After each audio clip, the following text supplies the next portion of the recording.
La invaginación gástrica es una técnica rápida, efectiva y segura alternativa a la resección debido a que no requiere abrir la luz gástrica. No obstante, si invaginamos una porción grande del estómago pueden producirse obstrucciones del cardias. Las zonas desvitalizadas del fundus y del cuerpo son invertidas hacia el interior de la luz gástrica y la serosa y suturadas con material absorbible mediante un patrón continuo de Lembert más Cushing. Los tejidos inviables se necrosarán en la luz, mientras que cualquier tejido viable sobrevivirá sin mayores complicaciones una vez reinvertido. Detalles de la invaginación paso a paso. Se comienza con un punto de la zona del cardias, traccionando de él para exteriorizarlo. El estar sondado facilita que no se reduzca su luz. Se va avanzando con una sutura de Lembert que va introduciendo la zona necrótica hacia el interior. Si la zona invaginal incluye la curvatura mayor, será necesario introducir parte del epiplón en la invaginación. Se realiza una segunda sutura en este caso de Cushing para reforzar la invaginación, con material de monofilamento reabsorbible y con una aguja de amplia curvatura que se permita avanzar rápidamente.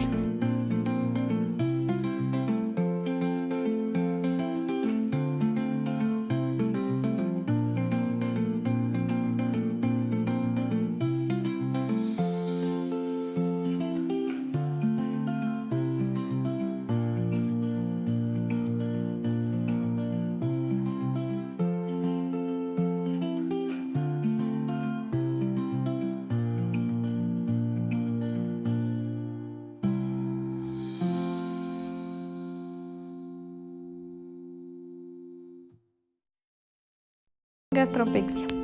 Las técnicas de la gastropexia están diseñadas para crear una adherencia permanente del estómago a la pared del cuerpo. Son indicados comúnmente en DBG. Existen numerosas técnicas descritas, aunque la fuerza y el alcance de las adherencias creadas por estas técnicas difieren todas ellas. La gastropexia por flap muscular es más fácil que la gastropexia circuncostal y evita las posibles complicaciones asociadas a esta. Se debe hacer una incisión en la capa ceromuscular del antrón pilórico y luego hacer una incisión en la pared abdominal ventrolateral derecha, incidiendo en el peritoneo y la fascia interna del recto abdominal o a los músculos abdominales transversales. Después se debe suturar los bordes de las incisiones con un patrón simple continuo y utilizando una sutura absorbible o no absorbible 2 ceros. Se debe asegurar que la capa muscular del estómago esté en contacto con el músculo de la pared abdominal y se debe suturar primero el margen craneal para luego seguir con el margen caudal. Como alternativa también se puede levantar colgajos en la pared del estómago y del cuerpo para poder aumentar el alcance del contacto muscular entre estos tejidos. Gastrectomía parcial e invaginación del tejido gástrico. Esta está indicada cuando la necrosis, la ulceración o la neoplasia implican la curvatura mayor o la porción media del estómago. Esta necrosis de la curvatura mayor se asocia principalmente a DBG y puede tratarse mediante resección o invaginación. La invaginación no requiere la apertura del lumen gástrico. Entonces, para poder eliminar la curvatura mayor del estómago, se deben ligar las ramas de los vasos gastroepiploicos izquierdos o los vasos gástricos cortos a lo largo de esta sección del estómago que se va a eliminar. Luego se debe extirpar el tejido necrótico, dejando un margen de tejido normal y activamente sangrante para poder suturar. Después se va a cerrar el estómago en un patrón invaginante de 2 capas utilizando sutura absorbible 2-0 o 3-0. Luego de esto se van a incorporar las capas submucosa, muscular y serosa en un patrón de Cushing o un patrón simple continuo en la primera capa. Después se utilizará un patrón de Cushing o Lembert para poder invertir la serosa y la muscular sobre la primera capa. Como alternativa también se puede utilizar un dispositivo de grapado.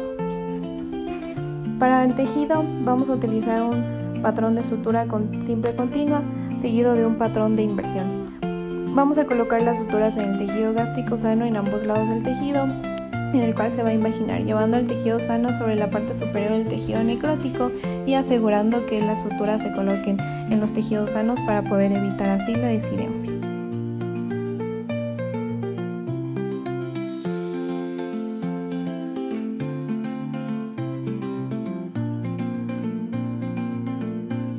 Colectomía. Se realiza principalmente para extirpar masas colónicas o para tratar el megacolon, pero también está indicado en trauma, perforación o intususcepción.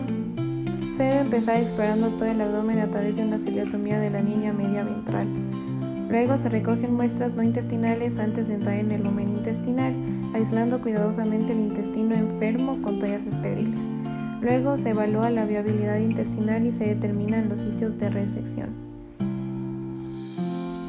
Se ocluye el lumen en ambos extremos para minimizar la contaminación fecal, haciendo que el primer ayudante use una garra en forma de tijera con los dedos índice y medios colocados de 4 a 6 centímetros del tejido enfermo en la pared del colon. Utilizando forceps intestinales a través de cada extremo del segmento intestinal enfermo.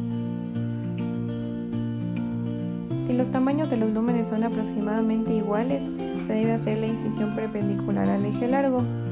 Y cuando los tamaños de los lúmenes son desiguales, se debe hacer una incisión oblicua a través del segmento intestinal más pequeño. Después se deben eliminar cualquier residuo que se adhiera a los bordes cortados con una gasa humedecida estéril y recortar la mucosa con tijeras Metzenbau justo antes de empezar la anastomosis o usar una sutura Gambi modificada. Anastomosis suturada. Se debe volver a colocar los extremos intestinales con un cierre de sutura de 1 o 2 capas utilizando monofilamento, sutura absorbible o sutura no absorbible con una aguja cónica. Y colocando suturas simples interrumpidas a través de todas las capas de la pared. Se debe inclinar la aguja de tal manera que un poco más de serosa que mucosa esté comprometida en cada pasada de la misma para ayudar a evitar que la mucosa sobresalga entre las suturas. Se comienza colocando una sutura en el borde mesentérico. Si los bordes extremos intestinales son de igual diámetro, las suturas deben estar aproximadamente a 2 milímetros del borde y de 2 a 3 milímetros de distancia. Se debe evitar el estrangulamiento del tejido y la interrupción del suministro de sangre. Después de completar la anastomosis, se debe comprobar si hay fugas aplicando una suave presión digital, buscando estas fugas entre las suturas o a través de los orificios de las suturas. Si existiera la misma, se debe colocar suturas adicionales. Después, se debe lavar el intestino y el abdomen con solución salina estéril y caliente, pero después utilizar la succión para eliminar todo este líquido. Complicaciones intraquirúrgicas de la invaginación gástrica son la perforación gástrica, sangrado, dificultad en la reducción de la invaginación y la contaminación. Las complicaciones postoperatorias son infección en el sitio quirúrgico, la desidencia de las suturas, la obstrucción, fugas gástricas y síndrome de dismotilidad gástrica. Los cuidados postquirúrgicos son el control del dolor, el control de los signos vitales, la alimentación debe ser al inicio líquida. Se prefiere la invaginación gástrica antes que la gastrectomía debido a la menor complicación a largo plazo, la recuperación más rápida, el menor riesgo de fístulas y fugas y su aplicabilidad en diferentes casos clínicos. También al generar menor tensión en las suturas y al utilizar suturas absorbibles. De esta manera tenemos una menor necesidad de utilizar suturas en grandes áreas y el menor riesgo de infección. Gastropexia por flap muscular, complicaciones intraquirúrgicas, existe la hemorragia intraoperatoria, la acción accidental de órganos adyacentes, complicaciones en la anestesia, dificultades con la fijación del flap muscular, esto si la técnica quirúrgica no se realiza de manera correcta o si el flap no se fija adecuadamente, la perforación del estómago o fallo dentro de la anastomosis, contaminación y riesgo de infección.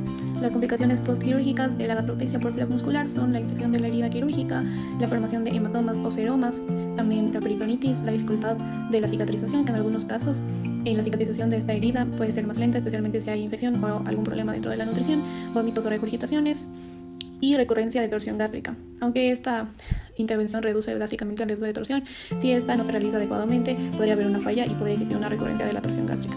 Los cuidados postoperatorios son el control del dolor con analgesia postoperatoria, el monitoreo tanto del paciente como de la herida, proteger la herida, mantenerla limpia y seca, también controlar los vómitos y las náuseas, en este caso con antieméticos, la restricción de la actividad como reposo de manera estricta y caminatas suaves, también gastrectomía, complicaciones intraquirúrgicas, sangrado excesivo, lesión de órganos adyacentes, sobre todo si no se tiene el cuidado necesario, dificultades dentro de la anestesia, infección intraabdominal, esta si se realiza una técnica aséptica incorrecta o si se produce alguna fuga de contenido gástrico. Las complicaciones postquirúrgicas son la infección de la herida, que es la más común, la filtración o fuga del contenido gástrico, la peritonitis, el síndrome de vaciado gástrico rápido, que esto después de una gastrectomía puede volverse más rápido de lo normal, lo que puede provocar diarrea. También tenemos vómitos y regurgitaciones. Es importante dentro de los cuidados postquirúrgicos controlar el dolor con una analgesia adecuada, monitorear al paciente, tanto la herida, protegerla, mantenerla limpia y seca. Dentro de su alimentación debe tener alimentación temprana y vigilancia del apetito del mismo, hidratación, y también se debe controlar las náuseas y los vómitos. Colectomía. Tiene complicaciones intraquirúrgicas como el sangrado excesivo, la lesión de órganos adyacentes, la perforación accidental del colon durante la intervención, por una mala maniobra quirúrgica, una infección intraabdominal si se produce alguna fuga de contenido intestinal, complicaciones con la sutura o con la anastomosis. Después tenemos entre complicaciones postquirúrgicas la infección de la herida quirúrgica, peritonitis, como resultado de una fuga del contenido intestinal dentro de la cavidad abdominal, fugas dentro de la anastomosis. Esto si la sutura o la unión entre los dos extremos del colon no está correcta, puede haber filtración del contenido intestinal. También podría existir una obstrucción intestinal postquirúrgica que puede formarse por adherencias, diarreas o también alteraciones en el tránsito intestinal. Y síndrome de intestino irritable. Entre los cuidados postquirúrgicos tenemos el control del dolor con analgesia, el monitoreo tanto del paciente como de la herida, el cuidado de la herida como tal, que se mantenga limpia, seca. También se debe controlar la nutrición y la hidratación del paciente. La hidratación es fundamental y la alimentación debe ser gradual, al inicio con dieta líquida o blanda y luego de manera gradual introducir alimentos sólidos.